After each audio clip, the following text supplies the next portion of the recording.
जब उसकी हुजूरी में हैं अपनी रूहानी तरबियत के लिए। इब्रानियों नामाबाद उसकी 11वीं आयत से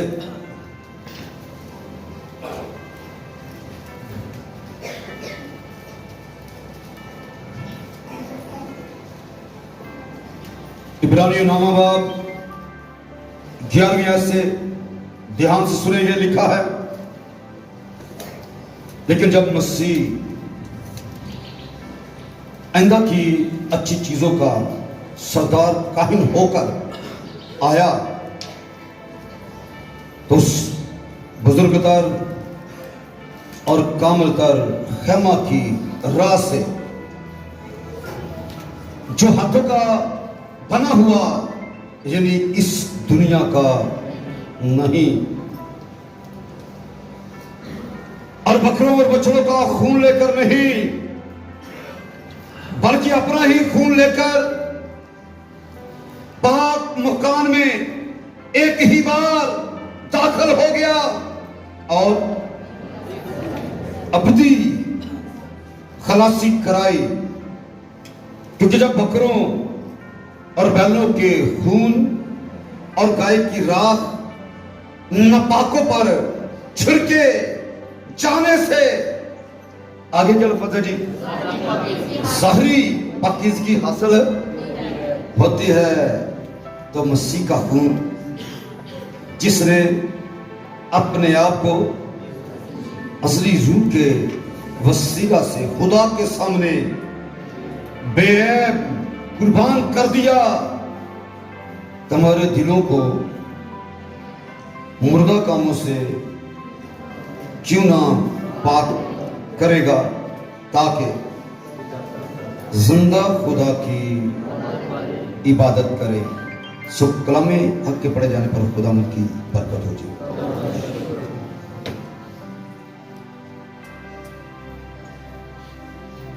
लेकिन जब मसीह आइंदा की क्या लफ्ज़ है आगे जी, अच्छी चीजों का सरदार काहिन होकर आया, तो उस बुजुर्गदार और कामलतर खेमा की राह से जो हाथों का बना हुआ, यानी इस दुनिया का नहीं, यानी ये बात वाज़ेह करती है कि मसीह यीशु जो है वो जमीनी खेमे का खादम नहीं था। यीशु किस खेमे का खादम है? आसमानी खेमे का वो खादम है। इसलिए यहां पर लिखा है जो हाथों का बना हुआ, यानी इस दुनिया का नहीं। और अगली बात, बकरों और बछड़ों का खून लेकर नहीं, बल्कि अपना ही खून लेकर कहां दाखिल हुआ जी? पाक मकान में कितनी बार? एक ही बार दाखिल हो गया। और आगे लिखा है अबदी अबदी खलासी कराई। किसने कराई है? मसीह यीशु ने।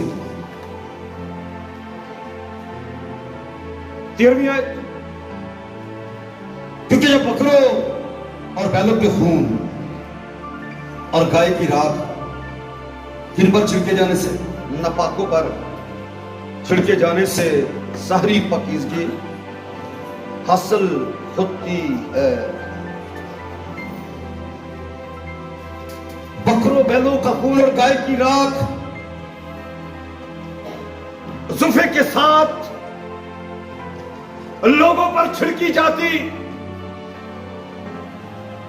ज़मीनी खेमे का खादम बुजुर्ग मूसा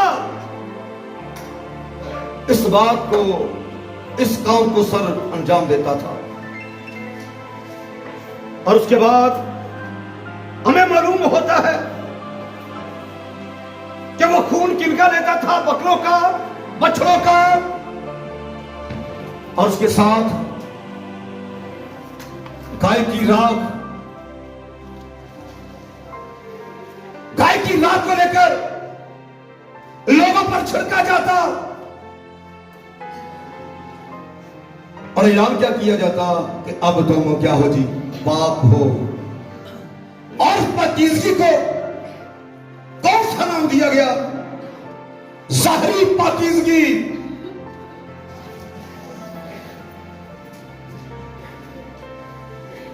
जो गाय की राख बकरे और बैलों के खून से हासिल होती है।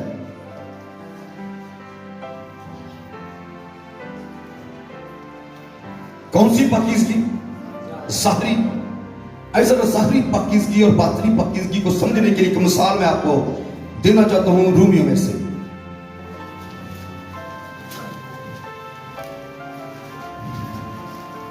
और रूमियों दूसरा बाब 28वीं आयत से, ताकि सही तरह से समझ आए। यहां पर लिखा है, क्योंकि वो यहूदी नहीं जो जाहिर का है, और ना वो खतरा है जो जाहिरी और जिस्मानी है, बल्कि यहूदी वही है जो बातिन में है, और खतरा वही है जो दिल का और रूहानी है, ना कि लफ्जी। ऐसी की तारीफ आदमियों की तरफ से नहीं बल्कि खुदा की तरफ से होती है। यहूदी वो नहीं जो जाहिर का है, यहूदी वो है जो बातिन का है। पाकीज़गी वो नहीं जो जाहिरी है, पाकीज़गी वो है जो बातिनी है। लोगों के पास बेशुमार पाकीज़गी, अपने आप को पाक रखने के लिए बेशुमार तरीके, बड़े तरीकों से लोग अपने आप को साफ रखते हैं। लेकिन ये सब कुछ क्या है जी? ज़ाहिरी पाकीज़गी। और ये ज़ाहिरी पाकीज़गी के बारे में पुराने अहद के अंदर भी तालीम दी गई है, और आपने इसके बारे में सुना 13वीं आयत में, क्योंकि जब बकरों और बैलों के खून और गाय की राख नपाकों पर छिड़के जाने से क्या होता था? ज़ाहिरी पाकीज़गी हासिल होती थी। ये गाय की राख,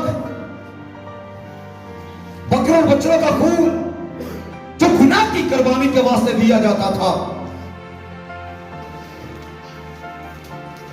जब जानवर को ज़बह किया जाता, उसका खून लिया जाता और लोगों पर छिड़का जाता, और जब उसे सुख्तनी कुर्बानी के लिए चढ़ाया जाता तो उसकी राख को क्या किया जाता जी?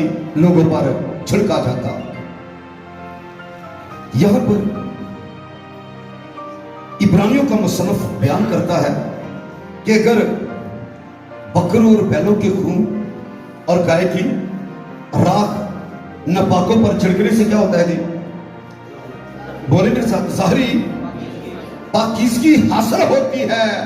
तो मसीह का खून, गौर से सुने जी, जिसने अपने आप को असली रूह के वसीला से खुदा के सामने क्या कर दिया जी? बेऐब कुर्बान कर दिया। तुम्हारे दिलों को मुर्दा कामों से छूना पाक करेगा, ताकि जिंदा खुदा की इबादत करो। ज़ाहिरी पाकीज़गी के बाद भी इबादत है, और बातिनी पाकीज़गी के बाद भी क्या है जी? इबादत है।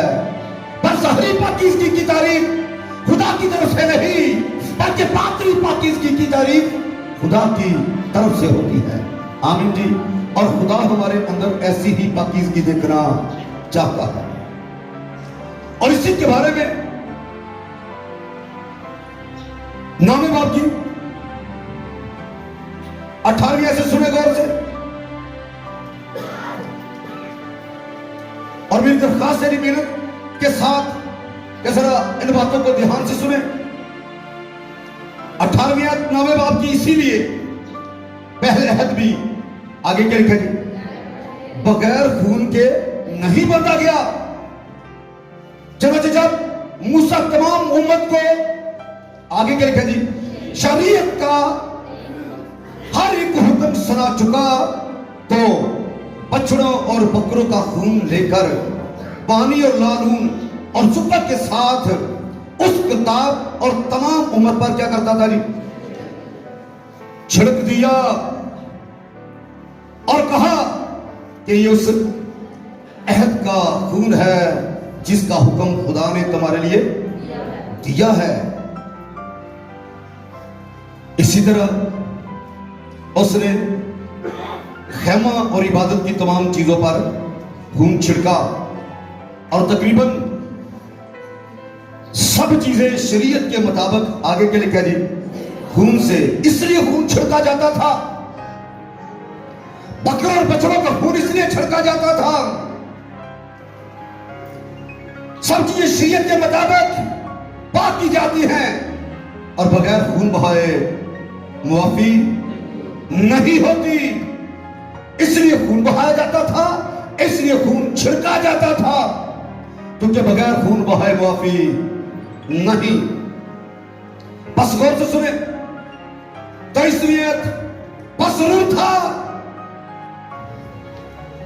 अगर बैलों बकरों का खून गाय की रात नपाकों पर छिड़कने से सारी पाकीज़गी हासिल होती है, तो आगे लिखे बस जरूर था कि आसमानी चीजों की नकलें तो इनके वसीला से पाक की जाएं, मगर खुद आसमानी चीजें इनसे बेहतर कुर्बानियों के वसीला से, क्योंकि मसीह उस हाथ के बनाए हुए पाक मकान में दाखिल नहीं हुआ जिसमें बुजुर्ग मूसा जाता था, नहीं हुआ जो हकीकी पाक मकान का नमूना है, बल्कि आगे के लिखा जी आसमान ही में दाखिल हुआ ताकि अब खुदा के रूबरू हमारी खातिर हाजिर हो।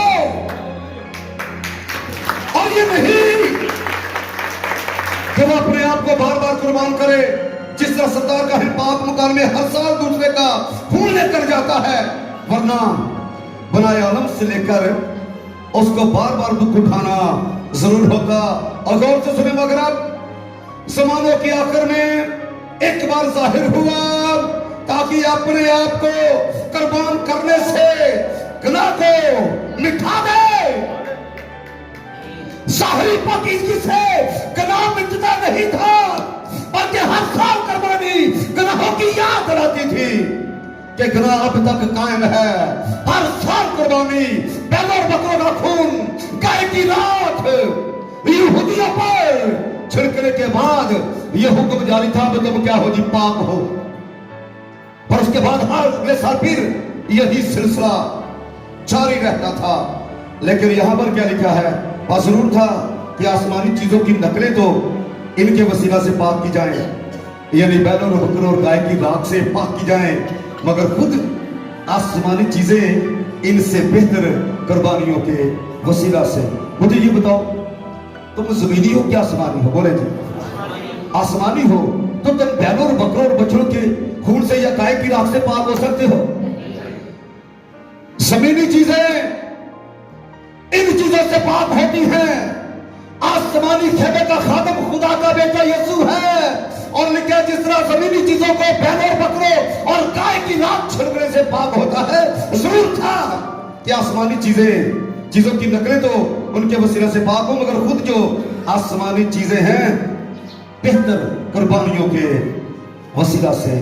एक इंसान भी जो है वो भी जमीनी नहीं, वो भी क्या है जी, आसमानी है। और उसके लिए कौन सा खादम चाहिए था? पाक खेमे का खादम, आसमानी खेमे का खादम। आसमानी खेमे का खादम कौन है? खुदा का बेटा यीशु मसीह। क्योंकि मसीह उस हाथ के बना हुए पाक मकान में दाखिल नहीं हुआ, और यही वजह है मुर्दों में से जिंदा होने के बाद यीशु ने वाज़ेह अल्फाज में यह कहा, अभी मुझे ना छू, क्योंकि अभी मैं ऊपर बाप के पास आसमान पर नहीं गया, क्योंकि उसे कफारे का लहू लेके बाप के पास जाना बहुत जरूरी था। जमीनी खेमे का खादम को हर साल किसी दूसरे का खून लेके पाक मकान में दाखिल होता था, पर खुदा का बेटा यीशु मसीह जो सरदार काहिन है, जो आसमानी खेमे का खादम है, वो किसी का खून नहीं, जानवर का खून लेके नहीं, वो अपना खून लेके पाक मकान में क्या हुआ जी, दाखिल हुआ। और एक साल के लिए नहीं, एक माह के लिए नहीं, एक हफ्ते के लिए नहीं, एक दिन के लिए नहीं, बल्कि अब्दी खलासी कराई। आमीन जी। खुशी मनाने का मौका यह है कि आपकी जो खलासी है वो क्या है जी? अब्दी है, हमेशा हमेशा के लिए करा दी गई है। इसलिए एक ईमानदार को इस बात का यकीन करना है, इस बात पर ईमान लाना है कि उसकी जो खलासी है वो बैलों बकरों और बछड़ों के खून से नहीं, बल्कि एक बेअब और बेदाग बरे यानी मसीह के बेशकीमत खून से हुई है। आमीन। और क्या लिखा? उसे असली रूह के वसीला से आपके सामने पेश किया गया है। और उसके बाद बड़ी खूबसूरत बात 10वें बाब की पहली आयत, क्योंकि शरीयत जिसमें आइंदा की, आगे क्या लिखा जी? अच्छी चीजों का क्या है जी? अक्स है। शरीयत में अक्स है, बैलों बकरों की कुर्बानियां अक्स हैं। असली कुर्बानी खुदा का बेटा यीशु मसीह है, जो असली कुर्बानी है, जो असली कुर्बानी है, जो अब्दी खलासी कराता है, वो खुदा का बेटा यीशु मसीह है। क्योंकि शरीयत जिसमें आइंदा की अच्छी चीजों का क्या है जी? अक्स है। उन चीजों की असली सूरत नहीं, उन एक ही तरह की कुर्बानियों से जो हर साल बिला नागा गुजरानी जाती हैं, पास आने वालों को हरगिज कामल नहीं कर सकती, क्योंकि वो कामल कुर्बानी नहीं है। कामल कुर्बानी खुदा का बेटा यीशु मसीह है। आमीन जी। पास आने वालों को हरगिज कामल नहीं कर सकती, वरना उनका गुजराना आगे क्या लिखा जी? मकूफ ना हो जाता। क्योंकि जब इबादत करने वाले एक बार पाक हो जाते तो फिर उनका दिल उन्हें गुनहगार ना ठहराता, पर जो वो कुर्बानियां साल ब साल गुनाहों की याद जलाती हैं। सुने गौर से, क्योंकि मुमकिन नहीं कि बैलों और बकरों का खून गुनाहों को दूर करे, क्योंकि इंसान गुनाह करे और कफारा जानवर दे। शरीयत का तकाजा पूरा नहीं होता। शरीयत तकाजा करती है कि आंख के बदले आंख और दांत के बदले दांत और इंसान के बदले इंसान हो, और इंसान भी ऐसा हो जो बेऐब हो, जो इंसानों में से ना हो। खुदा का बेटा यीशु मसीह ऐसा इंसान बना जो बेबाक था, यानी इंसानी तुख में से नहीं था। इसलिए वही इस लायक था कि हम के गुनाहों का कफारा हो। और इसलिए उसके बारे में लिखा है 10वें बाब की 10वीं आयत, कभी सुन सकते हैं आप? उस मसीह के स्वरूप से हम यीशु मसीह के जिस्म के क्या लिखा है जी? एक ही बार वो जिस्म जो इंसानी तुख में से नहीं था, अखबार से उसके बारे में लिखे उसी मर्जी के स्वरूप से, यानी खुदा की मर्जी के स्वरूप से हम यीशु मसीह के जिस्म के एक ही बार कुर्बान होने के वसीला से, आगे का लफ्ज है जी, पाक किए गए हैं। और हर एक काहिन तो खड़ा होकर हर रोज इबादत करता है और एक ही तरह की कुर्बानियां बार बार क्या करता है जी?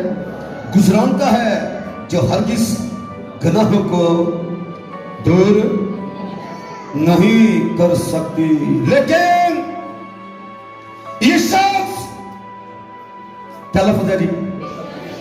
हमेशा के लिए गुनाहों के वास्ते एक ही कुर्बानी गुजरान कर खुदा की दाहिनी तरफ जा बैठा, और उस वक्त से मुंतजर है कि उसके दुश्मन उसके पहुंचने की चौकी बने, क्योंकि उसने एक ही कुर्बानी चढ़ाने से उनको हमेशा के लिए कामिल कर दिया जो पाक किए जाते हैं। 5 बारी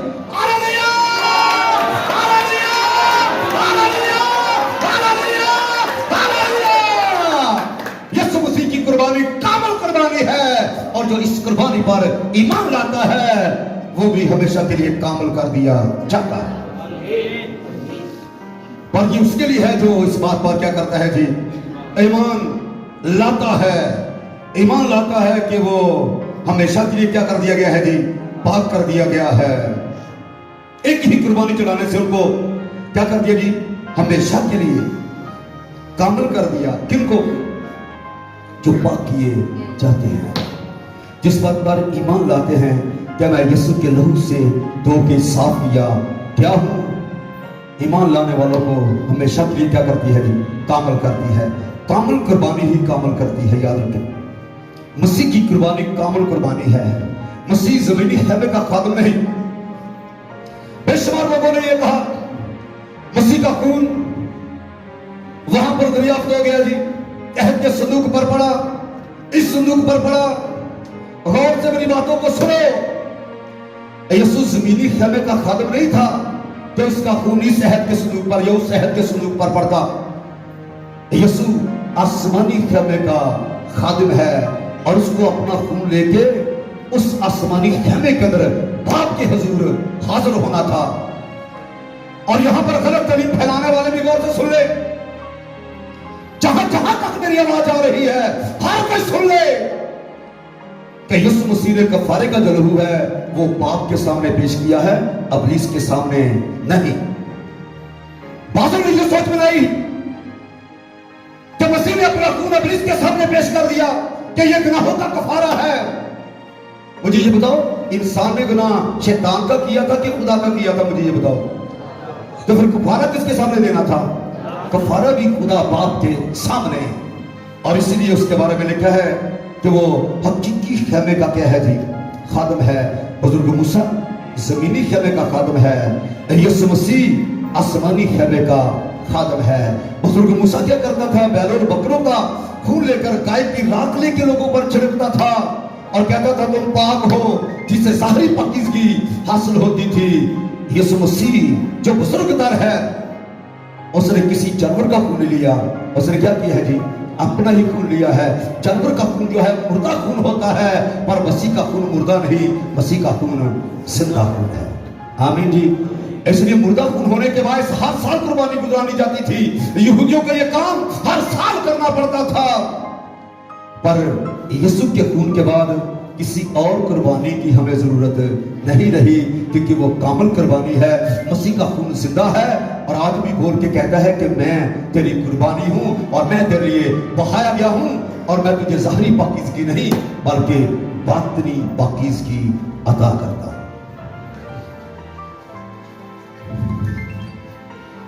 10वां बाब 19वीं आयत। अगर इसके बावजूद भी किसी का दिल इल्जाम दे तो गौर से सुनो इन बातों को। यहां पर लिखा है, बस ऐ मेरे भाइयों, 10वां बाब इब्रानियों 19वीं आयत। बस है भाइयों, क्योंकि हमें आगे क्या लिखा जी? यीशु के खून के सबब से उस नई और जिंदा राह से पाक मुकान में दाखिल होनी थी। क्या है जी? दलेरी है। मसीह चला गया, मसीह गुजर गया, हमें भी क्या है जी? दलेरी है। कहां पर? पाक मकान में दाखिल होनी थी। क्या है? पास है मेरे भाइयों, क्योंकि हमें यीशु के खून के सबब से उस नई और जिंदा राह से पाक मकान में दाखिल होनी थी। क्या है? जो उसने पर्दा यानी अपने जिस्म में से होकर हमारे वास्ते क्या की है जी? मखसूस की है। और चूंकि हमारा ऐसा बड़ा काहिल है जो खुदा के घर का मुख्तार है, तो हम सच्चे दिल और पूरे ईमान के साथ दिल के इल्जाम को दूर करने के लिए दिलों पर क्या करें जी? छींटे लेकर और बदन को साफ पानी से धुलवाकर किसके पास चले जी? खुदा के पास चले। दिल के इल्जाम को दूर करने के लिए अगर अभी तक किसी का दिल उसे इल्जाम देता है कि तू गुनाहगार है, तो यीशु का खून आज भी जिंदा है। आमीन जी। तो यीशु के खून को ले अपने ऊपर, अपने आप को मुर्दा कामों से पाक करें। दिल के इल्जाम को दूर करने के लिए क्या करें? दिलों पर छींटे, यीशु के लहू के छींटे लेकर बदन को साफ पानी से धुलवाकर किसके पास चले जी? खुदा के पास चले। क्योंकि हमें दलेरी है। कैसे दलेरी मिली? यीशु के लहू के बायस। खुदा पाक है, उसके पास जाने की दलेरी यीशु के लहू के बायस, क्योंकि लहू के नीचे हमारे गुनाह ढाके गए हैं। और मुबारक है वो जिसकी बदकारी खुदा में हिसाब में नहीं लाता। किसकी बदकारी खुदा के सामने नहीं लाता? उसकी बदकारी को खुदा के सामने नहीं लाता जो इकरार करता है कि यीशु मेरे गुनाहों का कफारा है और उसने मुझे ज़ाहिरी नहीं बल्कि बातनी पाकीज़गी बख्शी है, मेरी सोचों को भी पाक कर दिया है और रूहानी समझ बख्शी है, उसके लहू के बाद मेरे पास दलेरी है।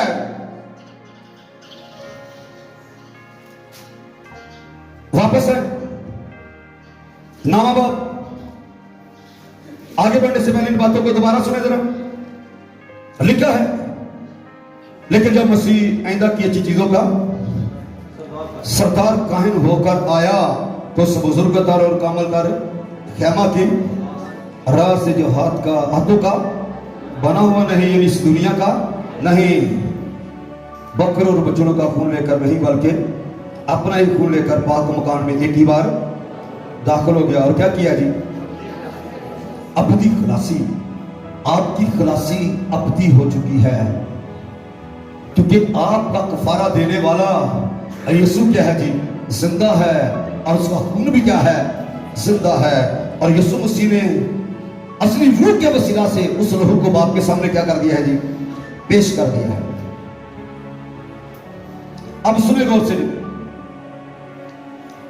अगर इसके बावजूद भी कफारे पर ईमान रख लिया जी, मान लिया अपनी खलासी हो गई है, अगर फिर भी किसी से कोई खता हो जाए, लोग ये सवाल करते हैं, फिर भी अगर गलती हो जाए तो फिर हमें क्या करना चाहिए?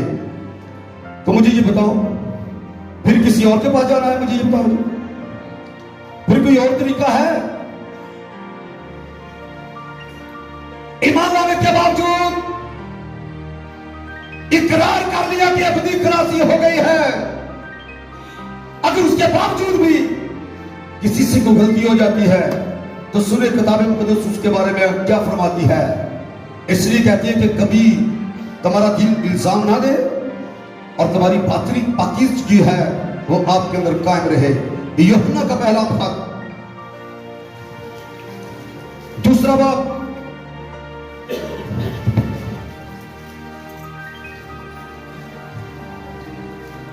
ऐ मेरे बच्चों, दूसरे बाब की पहली है, ऐ मेरे बच्चों, ये बातें मैं तुम्हें इसलिए लिखता हूं, आगे के लिए क्या कि तुम गुनाह, पहली बात तो है कि तुम गुनाह ना करो, और अगर कोई आगे के लिए गुनाह करे तो बाप के पास हमारा एक मददगार मौजूद है, यानी यीशु मसीह रास्तबाज, और वही हमारे गुनाहों का कफारा है, और ना सिर्फ हमारे गुनाहों का बल्कि तमाम दुनिया के गुनाहों का भी। आमीन। अगर उसके बावजूद किसी से गलती हो जाए तो ये ना समझे कि मैं बर्कश्ता हो गया हूं, अब मेरे बचने की कोई राह नहीं। याद रखो, गुनाहों की माफी का दरवाजा जो है वो हर वक्त इंसान के लिए खुला हुआ है, पर इसका मतलब हरगिज ये नहीं कि तुम गुनाह करते रहो। यहां पर लिखा मेरे बच्चों, ये बातें मैं तुम्हें इसलिए कहता हूं कि तुम गुनाह, पहली बात क्या है? गुनाह ना करो। तो अगर हो जाए तो उसका मतलब कभी ये नहीं कि दरवाजा बंद हो गया जी। मेरी बात में समझ आ रही? कभी ये ना समझना कि दरवाजा बंद हो गया। पतरस ने यीशु मसीह से कहा, अगर मेरा भाई मेरा गुनाह करे तो मैं उसे कितनी बार माफ करूं? कितनी बार कहा गया जी? 7 बार के 70 बार। इसका मतलब है जितनी बार गुनाह करे, अगर आके माफी मांगे उसे क्या कर दे जी? माफ कर दे। माफी का दरवाजा किसी के लिए बंद नहीं है। याद रखो, अगर आज भी कोई सच्चे दिल से उससे माफी मांगे और दिल के इल्जाम को दूर करे, यीशु का लहू अपने ऊपर ले, तो खुदावंद उसके गुनाहों को हिसाब में नहीं लाता। आमीन जी। नजात का दरवाजा आज भी खुला है। याद रखे, आपने सुना है हर चीज कीमत से मिलती है, नजात के लिए आपको कोई कीमत देने की जरूरत नहीं है। माफी के लिए कोई कीमत देने की जरूरत नहीं है। माफी मुफ्त है। आमीन। माफी मुफ्त है। सिर्फ यीशु मसीह के पास आने की जरूरत है, जिसने आपके गुनाहों का कफारा देके आपको बातनी पाकीज़गी बख्शी है। आमीन जी। इसलिए जरूरी है कि मुर्दा कामों से बचा जाए। यहां पर ये पढ़ के देख ले क्या लिखा है 14वें, तो मसीह का खून जिसने अपने आप को असली रूह के वसीला से खुदा के सामने बेऐब कुर्बान कर दिया, तुम्हारे दिलों को मुर्दा कामों से क्यों ना बात करेगा, ताकि जिंदा खुदा की इबादत करें। जिंदा खुदा की इबादत करने से पहले अपने आप को मुर्दा कामों से पाक करना बहुत जरूरी है। तो मसीह ने इसीलिए अपने लहू को असली रूह के वसीला से बाप के सामने पेश किया कि आप मुर्दा कामों से पाक होके क्या करें जी, इबादत करें। छठा बाब निकाले इब्रानियों, इन बातों को भी ध्यान से सुने जरा, यह भी बेशुमार लोगों का सवाल है। इब्रानियों छठा बाब पहली आयत, बस आओ मसीह की तालीम की इब्तदाई बातें छोड़कर क्या करें जी, कमाल की तरफ कदम बढ़ाएं। आगे क्या लिखा जी, और मुर्दा कामों से तौबा करने और खुदा पर ईमान लाने की और बपतिस्मों और हाथ रखने और मुर्दों के जी उठने और अबदी अदालत की तालीम की बुनियाद दोबारा ना डालें। और खुदा चाहे तो हम यही करेंगे। आमीन जी। यानी मुर्दा कामों को अपनी जिंदगी से दूर करेंगे। लोग ये सवाल करते हैं कि यहां पर लिखा है मसीह की तालीम की इब्तदाई बातों को छोड़कर क्या करें जी, कमाल की तरफ कदम बढ़ाएं। हम क्या कर रहे हैं, पाकीज़गी को कमाल तक ले जा रहे हैं, कमाल की तरफ कदम बढ़ा रहे हैं। इन बातों को भी सीखना जरूरी है। बस मसीह की तालीम की इब्तदाई बातों को छोड़कर, इब्तदाई बातें क्या है, सबसे पहला काम मसीह में आने का कौन सा है, तौबा। सबसे पहले क्या है जी, तौबा। तो मुझे ये बताओ कि तौबा बार बार करते रहना है जी, बोले एक बार तौबा करके ईमान लाना है कि मैं तौबा याफ्ता हूं। आमीन। और मेरी खलासी अबदी हो चुकी है। और उसके बाद क्या लिखा है जी, खुदा पर ईमान लाने। जब खुदा पर ईमान ला चुके तो क्या बार बार इस अमल को करना है? खुदा पर कोई ईमान बार बार लाएगा, बोले जी जब खुदा पर ईमान ला चुके तो ईमान पर कायम रहो। आमीन जी। तौबा करने इसका मतलब ये नहीं कि तौबा का अमल पढ़ते रहे, बार बार उसे दोहराते रहे। नहीं, जब तौबा कर ली है तो फिर उस पर यकीन रखे, ईमान रखे कि मैं तौबा याफ्ता हूं, मैंने तौबा कर ली है। खुदा पर ईमान लाने आगे क्या लिखा जी, और बपतिस्मा बार बार है, बोले जी एक ही बार है, और वो बपतिस्मा तौबा के बाद है। जब तौबा तो कर ले फिर, और उसके बाद लिखा है जी हाथ रखने और मुर्दों के जी उठने और अबदी अदालत की तालीम की बुनियाद दोबारा ना डालें। इन बातों को बार बार, एक ही काम को बार बार, तौबा भी एक बार है, बपतिस्मा भी एक ही बार है। बपतिस्मा कितने हैं, बोले जी एक ही है और एक ही बार है। इसलिए इसकी बुनियाद दोबारा बार बार ना डालें। अगर बार बार डाल रहे हैं तो ये मुर्दा काम है।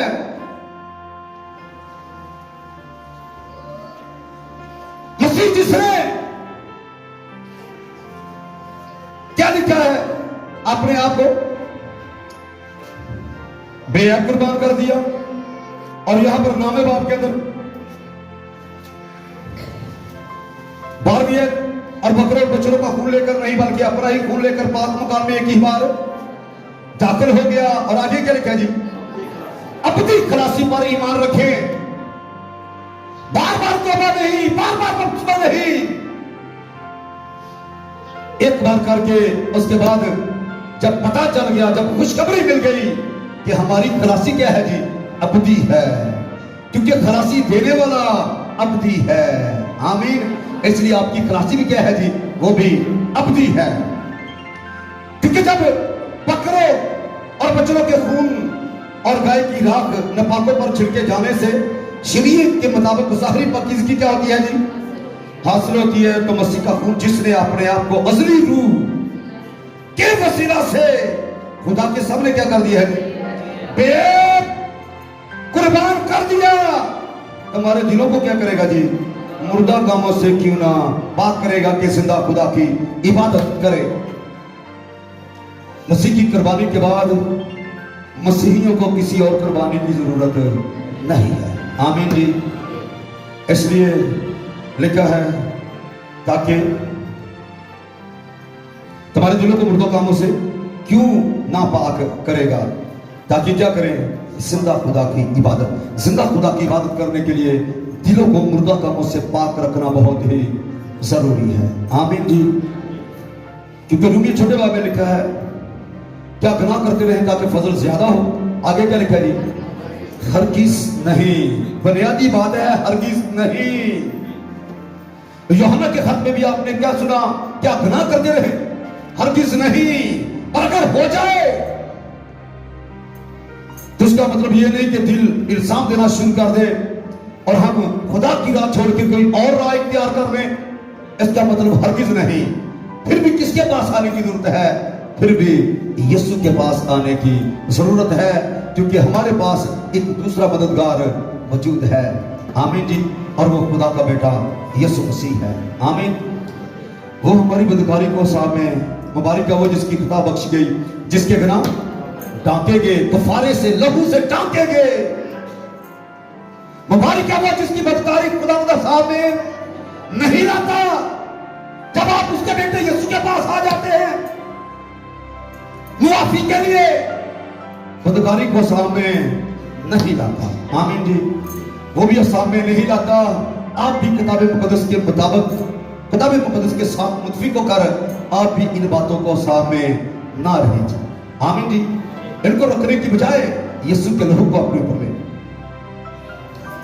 मकबूल इबादत करने का तरीका, जो ही आप खुदा के घर में दाखिल होते हैं अपने ऊपर क्या लें जी? यीशु का लहू। गना नजर नहीं आएगा, क्या नजर आएगा जी? लहू। जब लहू नजर आएगा तो फिर आपको पता चलेगा कि यह है बातनी पाकीज़गी। आमीन जी। और जब पाकीज़गी की हालत में इबादत करोगे भरपूर बरकत पाओगे, मौजूदा पाओगे और जिंदगी के अंदर खुशहाली पाओगे। खुदा आपकी सलाह।